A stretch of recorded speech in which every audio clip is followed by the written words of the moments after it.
Now, here's something that sounds completely backwards. The more overwhelmed your future client gets through AI, the less they can afford to hire you by the day. Sounds wrong? It isn't. Let me show you why.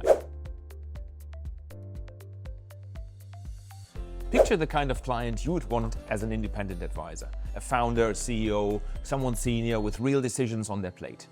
AI is starting to hand them more than ever. More options, more analysis, more, hey, we could do this. What they're short of isn't ideas anymore. It's the judgment to know which ones are worth it and which ones to trust. That's what I call the judgment bottleneck. And it builds from here. Now think about what someone in that position actually wants. Now the last thing that CEO needs is another person to manage, another body billing by the day, adding to a pile they already can't get through. So hire you by the day, and that's exactly what you are. One more input, one more thing to supervise. But if you hand them an outcome, if you go, hey, give me the problem and I will bring back the result, everything changes. That's the one thing an overwhelmed decision maker can easily say yes to. And that's your opportunity. And here's where it gets interesting for you specifically as an independent advisor. The big firms find it very hard to play this. They say they're charging on success, but the whole business is built on selling time. Large teams built by the hour, by the day. That's the engine that they have to feed. They can't easily turn around and say, we only win if you win, Mr. Client. The numbers won't allow it. You can. No big team to keep busy, no machine to feed. You can put your own fee on the line. You get to think like an owner, not like a timekeeper. And that's exactly what your clients want.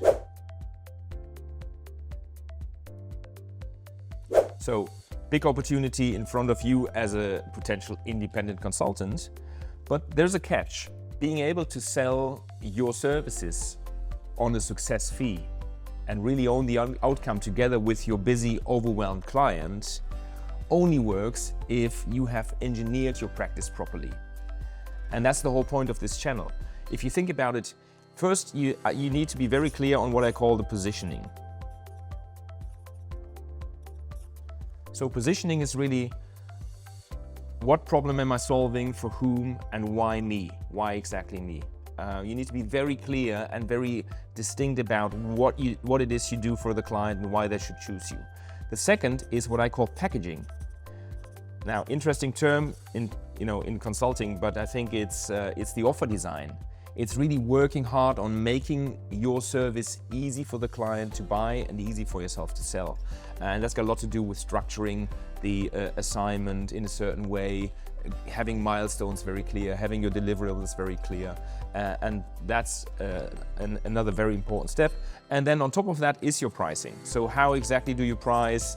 What's the agreement you put in front of a client? How easy is it for them to see? How would we measure the outcome, etc. So those are just, three components of what I call the second curve architecture. It's a framework to build an engineered practice that you can build your independence on. The whole framework is available for you in the anchor video here on this channel if you're interested, and I'll see you in the next video.